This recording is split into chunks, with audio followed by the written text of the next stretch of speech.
Salmo 78, de 1 a 8, diz a palavra de Deus: Meu povo, escutai meu ensino, inclinai os ouvidos às palavras da minha boca. Abrirei minha boca em parábolas, proporei enigmas da antiguidade. O que temos ouvido e aprendido, e nossos pais nos têm contado, não os encobriremos aos seus filhos. Contaremos às gerações vindouras sobre os louvores do Senhor, seu poder e as maravilhas que tem feito.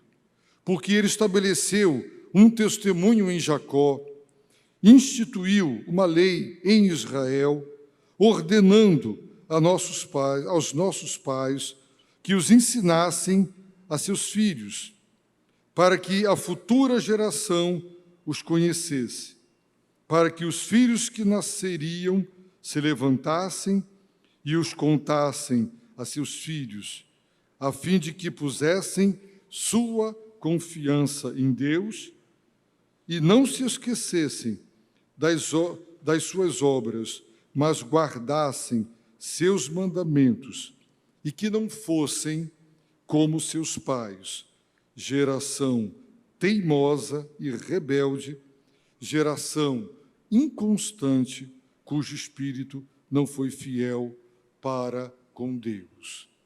Queridos irmãos, de fato e com certeza, os pais aqui presentes se preparam para constituir uma família.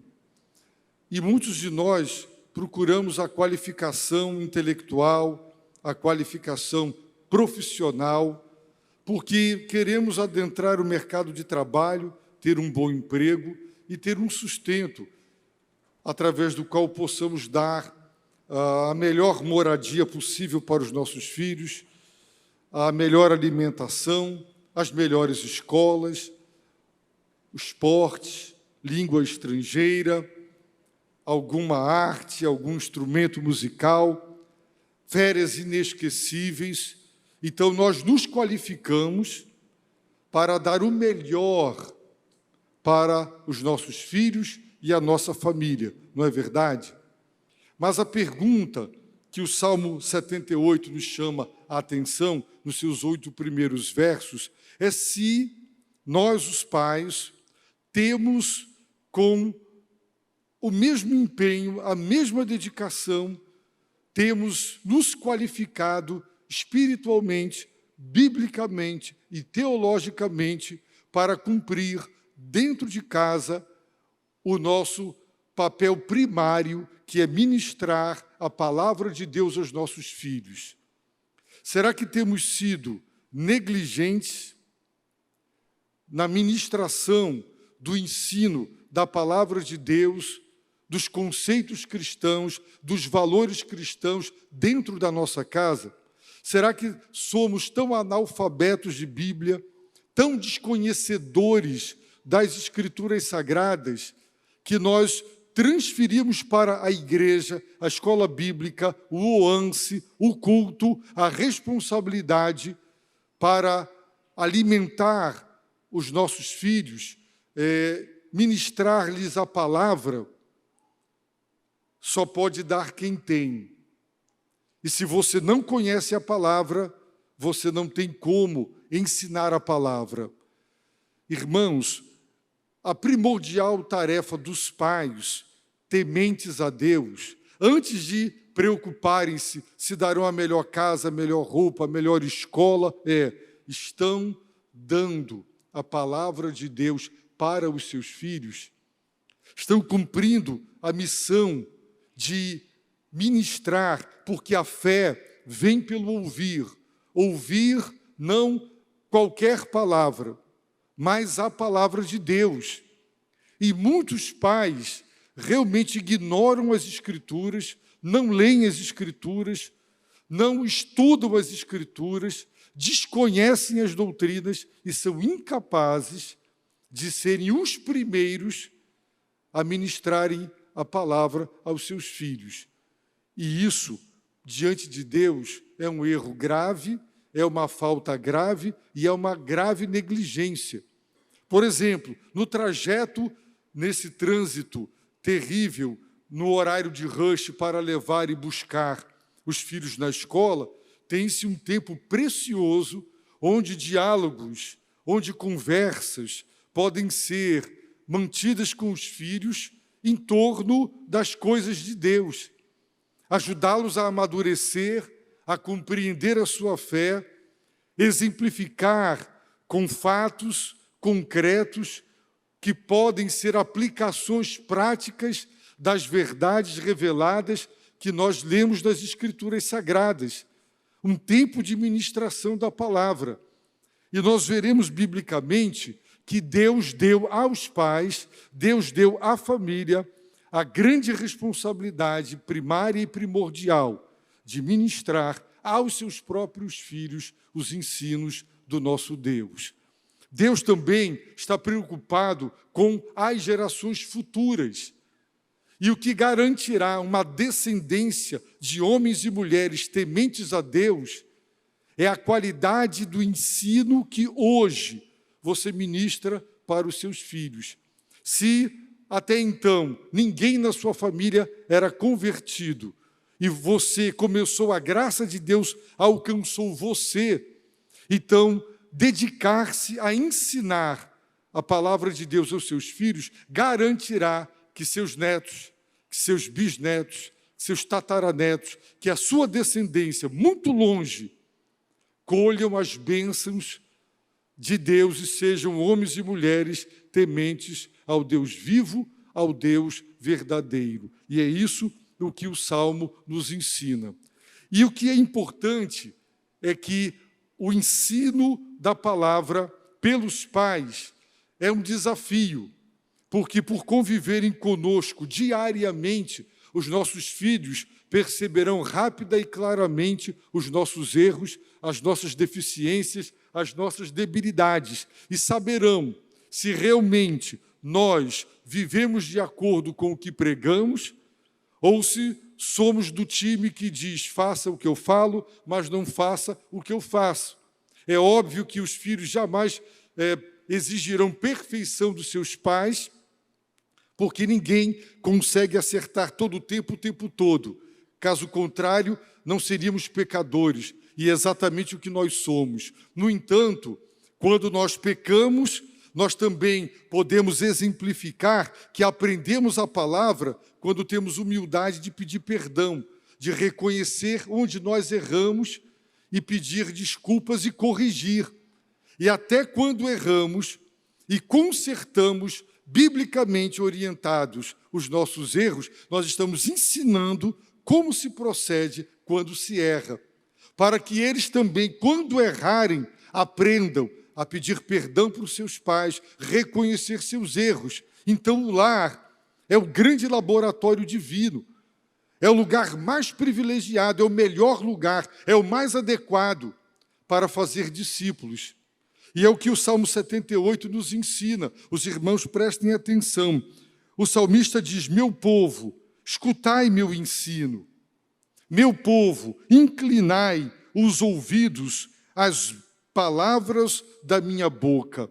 Esse clamor, esse convite, ele procede, porque muitos, quando vão ouvir uma mensagem, um sermão, estão tão desinteressados, tão apáticos, tão distraídos, tão longe mentalmente, emocionalmente, que não estão atentando para nada do que está sendo ministrado.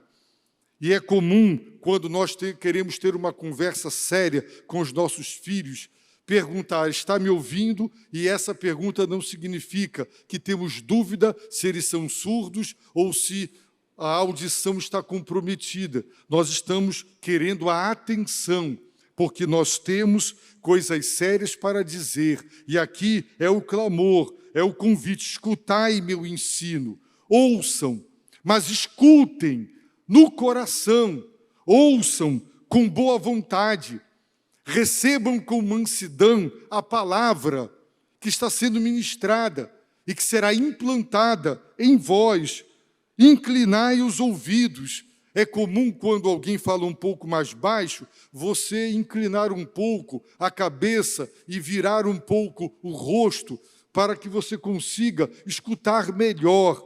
É quando você não quer perder uma palavra sequer.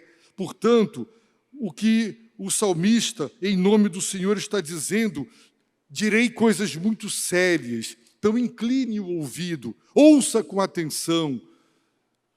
Largue mão do desinteresse, da apatia para com a palavra de Deus.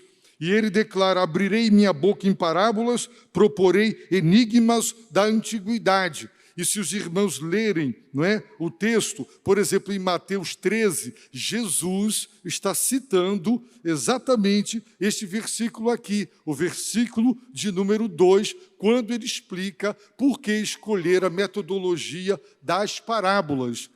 São ensinamentos baseados em fatos, em histórias, que precisam ser aplicados, mas o autor usa esta palavra, parábola e enigmas, porque muitas vezes o sentido das lições da história acabam por não ser apreendidos e aprendidos, porque muitos olham e não enxergam, muitos ouvem, mas não escutam. Por isso a necessidade do ensino para desvelar, desvendar, elucidar, aprofundar o sentido da palavra de Deus. E esse é o propósito de toda pregação, ser expositiva, porque é uma pregação a serviço da palavra. O pastor torna-se garçom e ele vai servir na bandeja divina a palavra, porque quem providencia o conteúdo do que é servido é Deus, assim também os pais. Por isso, ele declara e começa no verso 13. Prestem atenção, verso de número 3. O que temos ouvido, o que temos aprendido, o que nossos pais nos têm contado, o que faremos com o que ouvimos, com o que aprendemos e com o que os nossos pais nos têm contado, não os encobriremos aos seus filhos.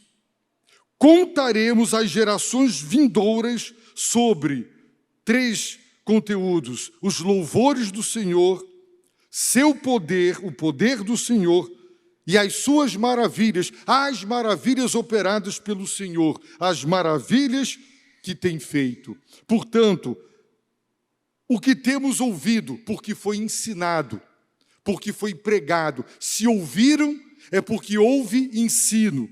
O que aprendemos, porque houve aprendizagem, ensino e aprendizagem. E o que os nossos pais nos têm contado é o testemunho vivo dos pais, as testemunhas vivas que repassam para os seus filhos os louvores do Senhor, passam para os seus filhos o poder do Senhor e passam para os seus filhos as maravilhas do Senhor. Estas coisas, esses 3 conteúdos, não podem ficar encobertos, precisam ser contados. A atual geração não pode romper o elo da cadeia na corrente, de modo que as gerações vindouras fiquem comprometidas. Se você, como pai e mãe, hoje for negligente, o que vocês aprenderam com seus pais, o que vocês ouviram dos seus pais, o que os seus pais lhes contaram, se vocês forem negligentes e encobrir isso, ou não contarem aos seus filhos, com certeza eles desconhecerão, a geração dos netos também, dos bisnetos, e ao invés de termos uma descendência santa, um povo consagrado, um povo temente a Deus, teremos uma geração perdida de filhos e netos e bisnetos ímpios, porque alguém rompeu, tirou o elo de ligação nessa corrente de transmissão das verdades de Deus. Assim, se você não teve a graça, a bênção, como eu não tive em casa, de conhecer a Deus, nós nos convertemos já adultos, então começará com você.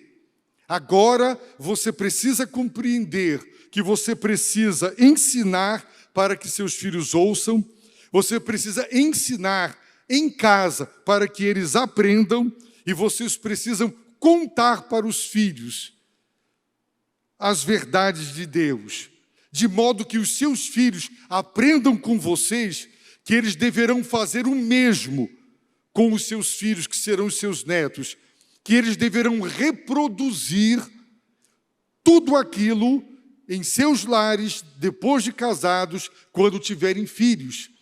Por isso, os 3 conteúdos que deverão ser contados e não encobertos sobre os louvores do Senhor. Os louvores do Senhor são as ações de graças, a exaltação que brota do coração do povo de Deus através de palavras, de frases, de cânticos e de músicas diante do agir maravilhoso e extraordinário do Senhor. Os louvores do Senhor, eles são produtos da contemplação da obra das suas mãos, da sua grandeza. Essa semana foi publicada uma foto colorida, com luzes mais azuis, outras mais alaranjadas e as mais vermelhas, e na foto havia a seguinte descrição: são milhões de galáxias, cada pontinho desse que está ali, cada pontinho, são milhões de galáxias, cada uma delas com bilhões de estrelas.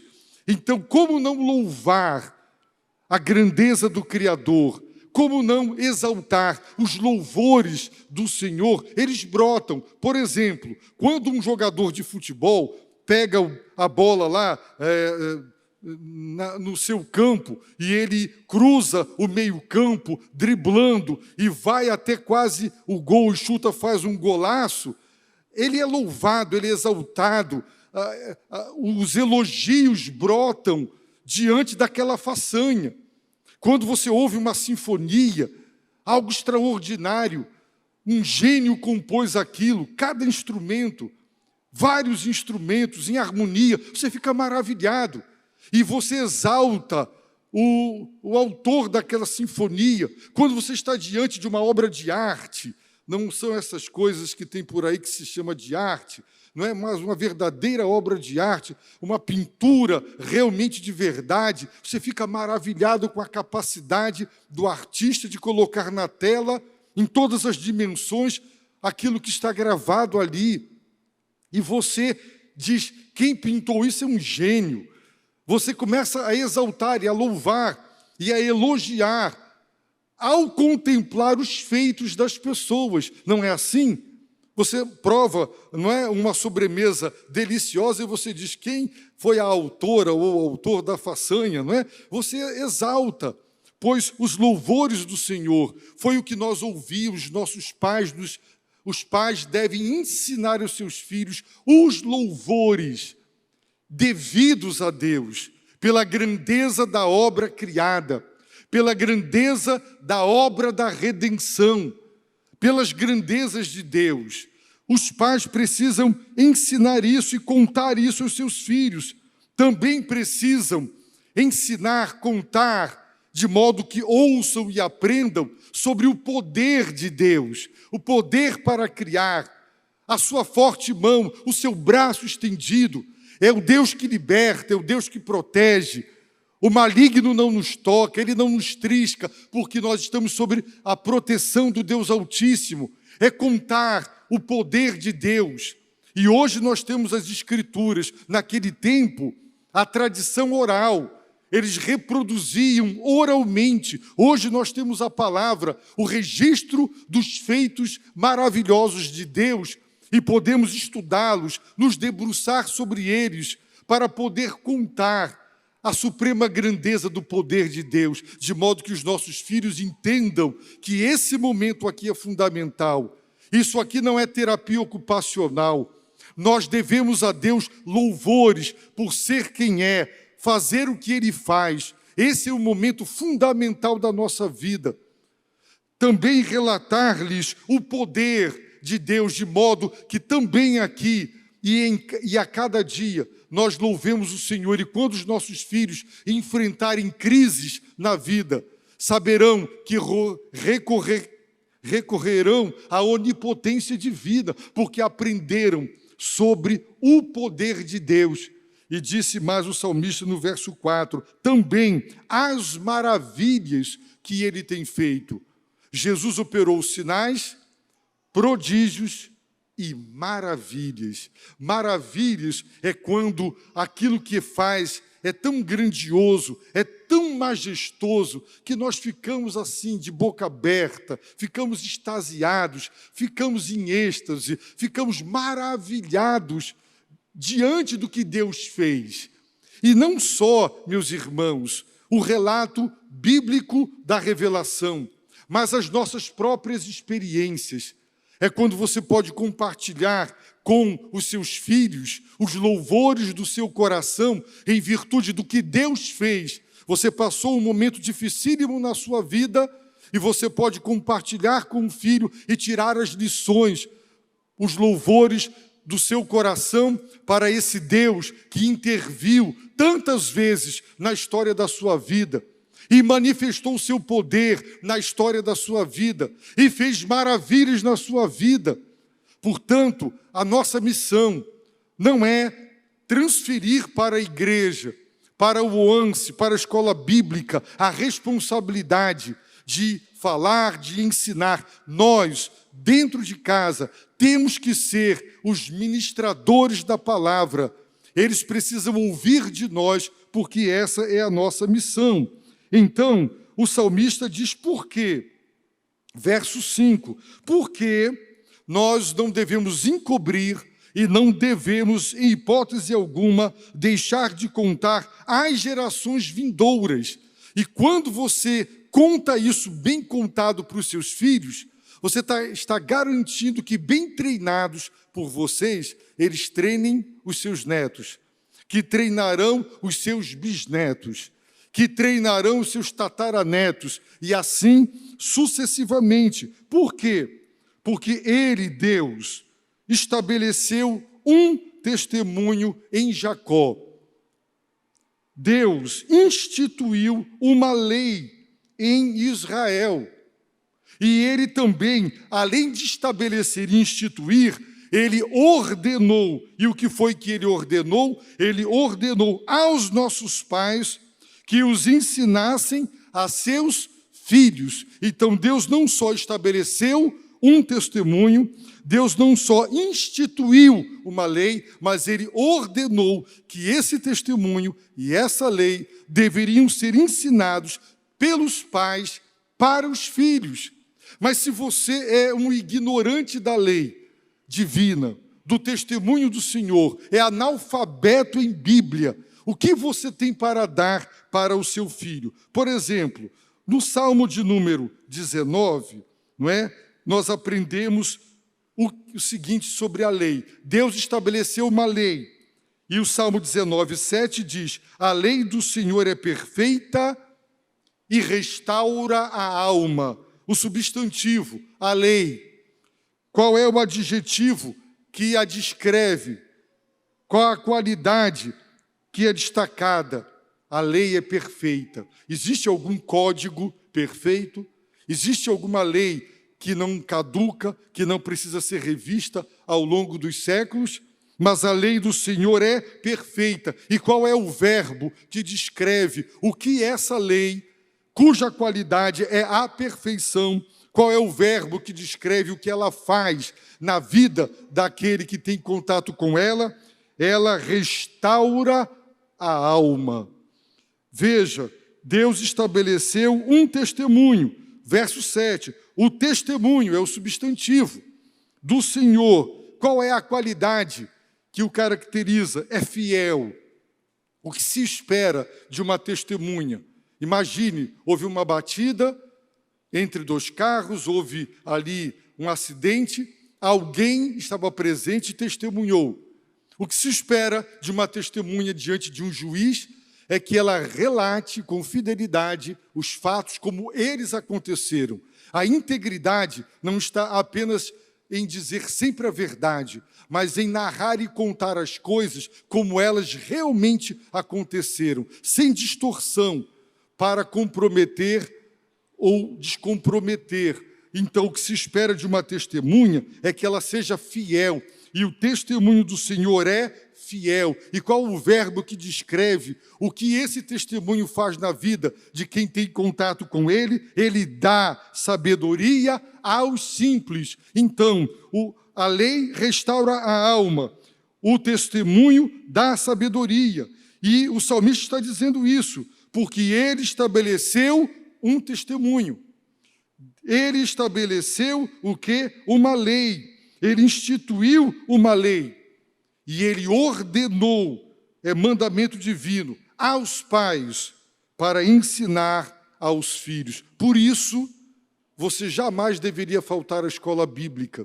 Os pais que foram para uma universidade, os pais que aprenderam a negociar, a ganhar dinheiro, a comprar e a vender, a administrar, que foram estudar, se qualificar para darem o melhor, a melhor comida, a melhor escola, as melhores férias, o maior conforto, deveriam ser estudiosos da palavra, deveriam ter o prazer de comprar bons livros, ler bons livros, aprender, conhecer, não faltar os cultos. Para quê?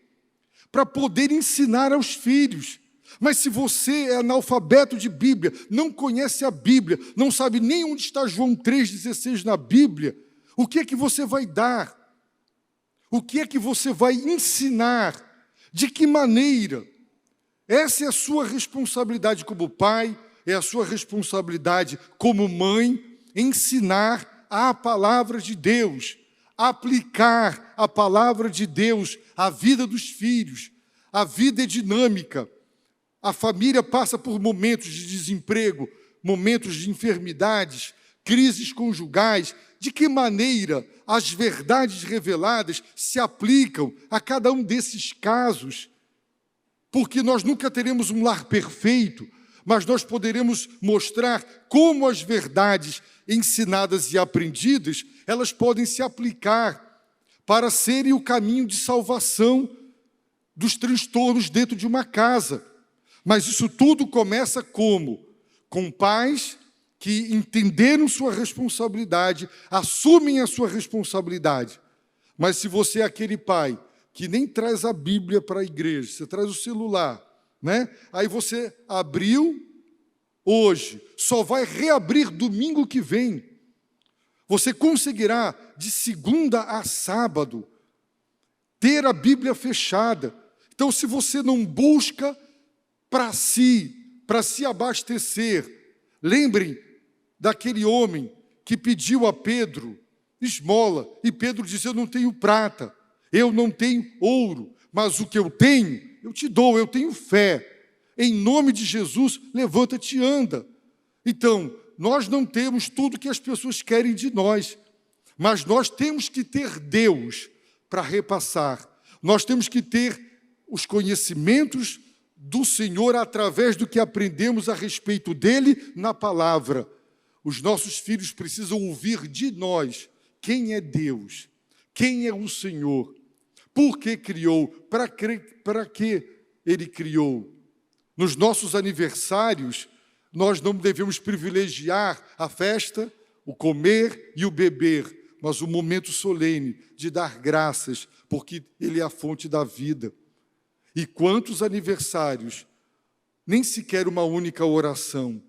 Já contei para os irmãos de um aniversário de 1 ano de uma criança, quando eu cheguei lá, uma festa de arromba, comida, de tudo quanto era tipo, uma coisa mais linda do mundo. Lamentavelmente, músicas mundanas da Xuxa, daquela época, muita bebida, porque haviam convidados que não eram crentes.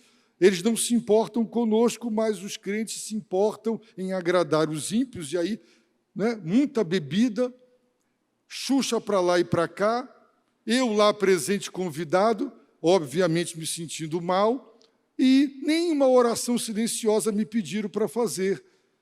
O que essa criança vai crescer e vai aprender? Que se agradece a Deus a vida, que se reconhece que a vida é dom de Deus. Os pais estavam ensinando através de um tipo de festa daquele jeito, como não ser cristão. E não é à toa que muitos filhos crescerão afastados de Deus e longe de Deus, porque aprenderão com a indiferença dos seus próprios pais, com a frieza de seus próprios pais, com a ingratidão dos seus próprios pais, que Deus não importa muito. Ele é importante, sim, quando as coisas apertam, quando os problemas surgem. Aí ele tem algum valor. É isso que as nossas atitudes, irmãos, acabam por ensinar. Então, observem agora, queridos irmãos, a respeito do fim último, do propósito derradeiro de Deus, quando Ele ordena que ensine. Verso 6. Para quê? Com que propósito Deus ordenou, final do verso 5, Deus ordenou aos nossos pais que os ensinasse a seus filhos. Com que propósito? Para que a futura geração os conhecesse. Conhecer os louvores, o poder, as maravilhas de Deus. Sim, com que propósito? Para que os filhos que nasceriam se levantassem e os contassem aos seus filhos. Então, ensinem os louvores, o poder, as maravilhas. Sabe para quê? Para que, quando seus filhos crescerem, se casarem e tiverem filhos, eles se levantem e eles também contem aos seus filhos o que ouviram, o que aprenderam e o que vocês contaram para eles. Então, vamos garantir que as gerações vindouras conheçam a Deus, a sua vontade, os seus louvores, o seu poder, as suas maravilhas. Agora, no verso 7, fica claro qual é o propósito final, último do ensino, para que a futura geração, verso 6, os conhecesse. Mas educar não é só repassar informação, não é apenas contar história, não é munir de dados. Isso não é educar. Qual é o fim último do conhecimento? A fim, verso 7, de que pusessem sua confiança em Deus em primeiro lugar. Tudo que deve ser ensinado, tudo. Esse é dos 4 objetivos derradeiros, últimos e maiores da educação. Quais são? O primeiro, a fim de que pusessem sua confiança em Deus. Ministrem a palavra aos seus filhos, para que eles aprendam a colocar a sua confiança em Deus e somente em Deus. Em quem você confia? Você confia na sua saúde, no quanto você tem no banco? Você confia no quê? Você confia na família? Em quê? Em quem você põe a sua confiança? Os filhos precisam crescer e aprender que é em Deus que toda a nossa confiança, a nossa fé deve ser depositada. Eles precisam crescer e saber que Deus é digno, que Deus é fiel, é confiável e que nós devemos colocar nele toda a nossa confiança. Quantos aconselhamentos já fiz, irmãos? Não esqueço de uma jovem, o quanto essa jovem chorou, porque aprendeu a confiar em Deus. Mas chegou uma certa idade, ela ainda não havia casado, ela queria muito casar. Era uma jovem que, em virtude da ansiedade, pensou assim: agora vai ser comigo. Até aqui eu confiei, Deus não mandou, casou de uma maneira que desagradou a Deus. E chorando, ela estava dizendo: teria sido 1000 vezes melhor ter ficado solteira e esperado em Deus do que mal casada e sofrendo tanto como ela estava sofrendo. Por quê? Porque ela sabia que deveria confiar em Deus e esperar. Porque, irmãos, quando Deus não nos dá, é porque não chegou a hora. Eu não sei explicar por quê. Alguns mais cedos, outros mais tarde. Porque Deus atende e cura alguém e o outro não cura. Porque Deus abre uma porta para uma pessoa e não para outra. Nenhum de nós aqui tem a capacidade de explicar os mistérios da providência. E quando o tempo passa e a bênção não é alcançada, a tentação é desistir. Mas nós precisamos ensinar os nossos filhos a confiar, a descansar, a acreditar. Deus nos ama, Deus está cuidando. Se Deus não deu, é porque Ele está livrando. Aprender a confiar em Deus. porque Israel muitas vezes confiou no Egito, confiou na Assíria, e todas as vezes que Israel confiou em outra nação para se socorrer e se livrar do perigo, ela só se deu mal. E todos nós, eu na minha experiência, os irmãos na vossa, com certeza vocês já tiveram o dissabor de perceber que, pelo fato de não terem confiado tanto quanto deveriam ter em Deus, se deram mal. Talvez muitos aqui poderiam se levantar e dizer, é verdade, isso também aconteceu comigo. Então, tudo que vai ser ensinado, contado, que não será encoberto, tudo que será ensinado, não é? É para que os nossos filhos coloquem sua confiança em Deus. Número 1. Número 2. E não se esqueçam das suas obras. Não se esqueçam, meus irmãos, o ser humano é por natureza um ser ingrato. A ingratidão é uma das evidências do pecado. E por mais que você faça por um filho, por um cônjuge com amor, sem segundos interesses, lá no fundo do nosso coração, nós temos uma expectativa da gratidão. E quando ela não brota, nós nos sentimos feridos e magoados profundamente com a ingratidão dos filhos, quando não reconhecem o que nós, pais, com amor, sem interesse, fizemos por eles. Ingratidão. E o que os nossos filhos precisarão? Eles precisarão não se esquecer das obras do Senhor. O Senhor Deus, através de Moisés, quando Israel ia entrar na terra prometida, disse, cuidado, para não te esqueceres do Senhor, teu Deus, deixando de obedecer os seus mandamentos, preceitos e estatutos que hoje te ordeno. O Senhor diz ainda no verso 14, não é? E o teu coração se exalte e te esqueças do Senhor. Deus está dizendo, eu vou te abençoar muito, mas ao receber as bênçãos, não te esqueças do Senhor teu Deus, que te tirou da terra do Egito e da casa da escravidão. Ele diz, mas se de algum modo te esqueceres do Senhor, teu Deus, e seguires outros deuses e os cultuares, curvando-se diante deles, declaro hoje contra vós que certamente morrereis. O segundo propósito, o último derradeiro da educação cristã no lar, na igreja, é para que os nossos filhos aprendam a não se esquecer das obras do Senhor. Israel acabara de ver as pragas que Deus derramara sobre o Egito, fazendo um estrago no Egito, e nem sequer um único israelita foi atingido. Eles haviam acabado de passar em terra firme, porque Deus abriu o mar vermelho, e eles viram Faraó e seus exércitos serem tragados pelas águas. E na primeira crise, no primeiro problema que eles enfrentaram no deserto, eles murmuraram, porque eles se esqueceram das suas obras, daquilo que Deus fez. Então nós precisamos ensinar de tal maneira aos nossos filhos que eles, de fato, coloquem sua confiança em Deus e eles não se esqueçam do que Deus fez.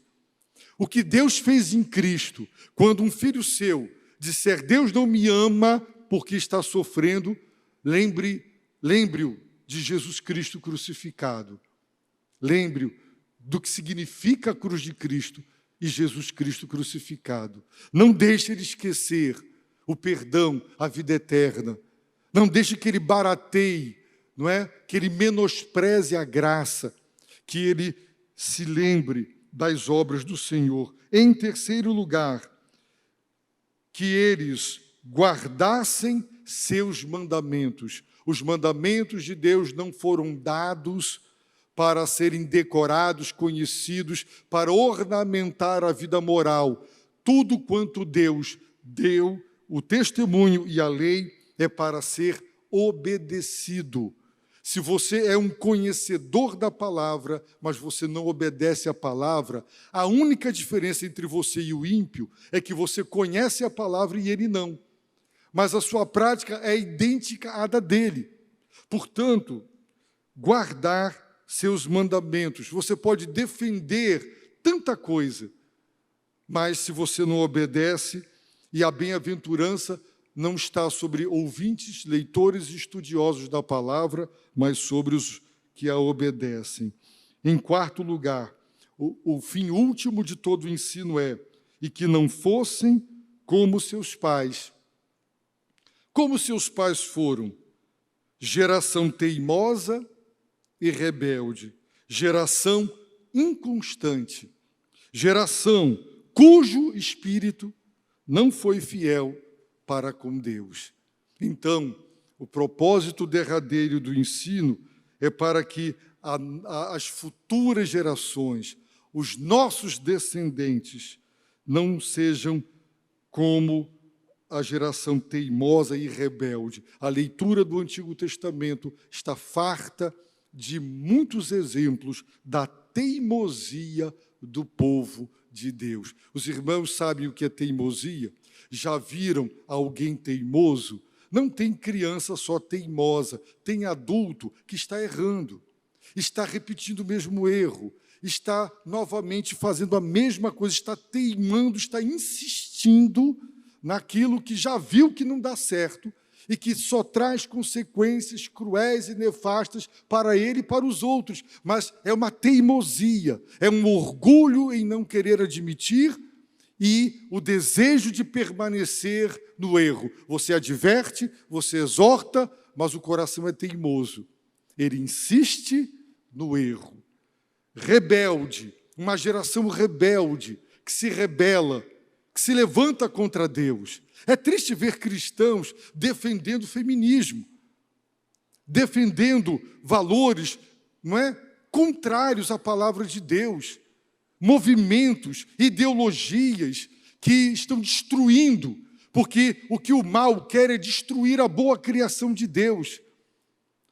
E a boa criação de Deus está sendo destruída por ideologias que hoje viraram um tsunami, estão querendo varrer o Brasil, ideologia de gênero, homossexualismo, a legitimação de todas essas coisas que nós estamos vendo aí, a família sendo atacada, destruída, desvalorizada, a mulher sendo jogada contra o homem, contra a família, contra Deus. Irmãos, rebelião é isso, é se insurgir contra Deus. Geração inconstante, uma terceira característica, não há nada pior do que um marido inconstante. Nada desestabiliza mais um lar do que um homem inconstante. Ora ele quer ir para a igreja, ora ele não quer. Hoje ele traz a família para adorar a Deus, amanhã ele leva para o banho. Cada dia é uma coisa, é uma inconstância. Não há constância, não há perseverança, não há a manutenção de algo tendo em vista um fim. Um marido inconstante que não para emprego e que faz e que gera na família transtornos por conta do seu desemprego. A inconstância. Uma geração inconstante, cujo espírito não foi fiel. Uma geração cujo espírito foi infiel àquele que é fiel. Esses são os 4 propósitos de todo o ensino. Deus instituiu a lei, Deus estabeleceu o testemunho, ordenou que fosse ensinado para que fossem conhecidos, tendo em vista estes 4 propósitos. Coloquem a confiança em Deus, não se esqueçam das obras de Deus, guardem seus mandamentos e não sejam como seus pais. Geração teimosa, rebelde, inconstante e infiel. Assim, eu concluo, irmãos, a mensagem nestes primeiros 8 versos do Salmo 78, deixando claro: meu povo, escutai meu ensino. Ele disse coisas tão importantes. Por isso ele começa apelando: meu povo, escute, ouça, preste atenção, incline os ouvidos às palavras da minha boca. Tenho algo importantíssimo a ensinar. Deus quer que o que você ouviu, o que você aprendeu, o que lhe foi contado, Deus quer que você reproduza isso com toda a fidelidade para os seus filhos, de modo que eles façam isso com seus netos, bisnetos e tataranetos. E se você ajoelhar e disser: Deus, não deixa a minha descendência se perder. Ore, chore, diga: Senhor, que meus filhos sejam teus, que os meus netos, livra-me de ver meus netos, não é, em caminhos tortuosos, crendo em blasfêmias, se levantando com heresia. Eu imagino que o pai de Nietzsche, aquele filósofo, ele era um pastor protestante. Se ele imaginasse o que o filho dele escreveu, só o livro Anticristo, ele ficaria muito triste. Talvez perguntasse onde foi que eu falhei. Mas os irmãos podem ler: Eli foi um profeta, um sacerdote, ele falhou, seus filhos não aprenderam nada, seus filhos foram corruptos. Então Deus levantou Samuel, e quando Samuel se aposentou, o povo disse: queremos um rei, porque os teus filhos não seguiram o teu exemplo. Samuel também, um homem de Deus, falhou.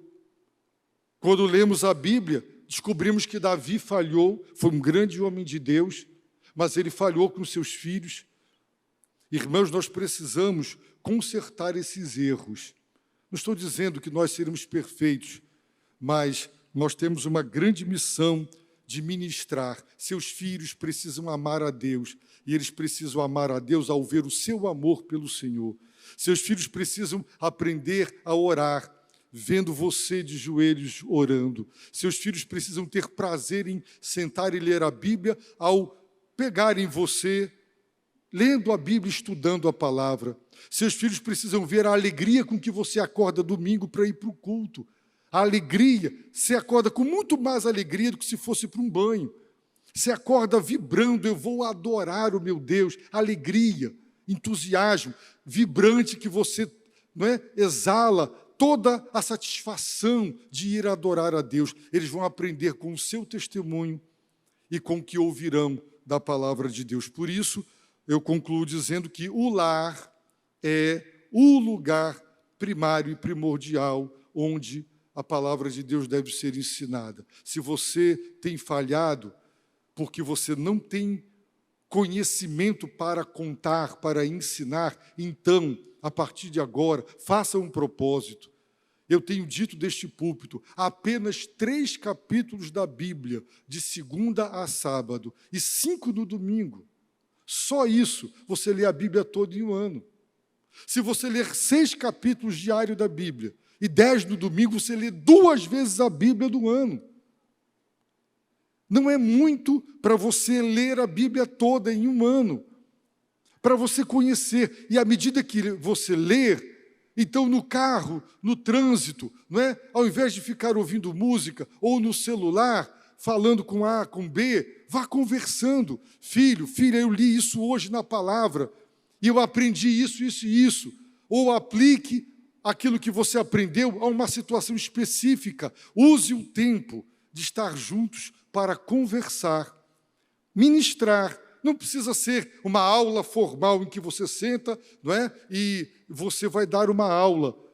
O ensino é também informal.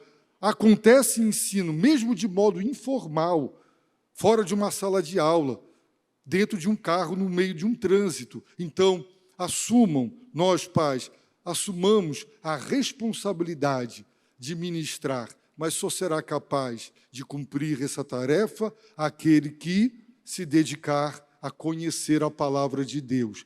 Não falte à escola dominical, não falte aos cultos. Tudo quanto a igreja propuser, design feminino, não falte. Venha aprender. Mas eu ainda não sou casado, ainda não tenho filha.